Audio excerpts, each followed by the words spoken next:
Hello guys, today I'm going to show you two new extruders, which are pellet extruders. They're used for 3D printers and equipped on robot arm. Yes, I'm going to show you some details. This one is the control box, and for the extruder, the nozzle, the heaters, the metal enclosure, and the feeding section, the servo motor, which can reach 1000 watts.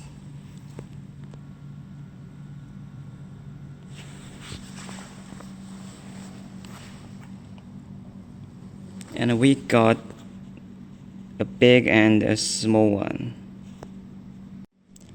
The biggest difference between them is the output. For the small one, the output is like 3 kilograms per hour.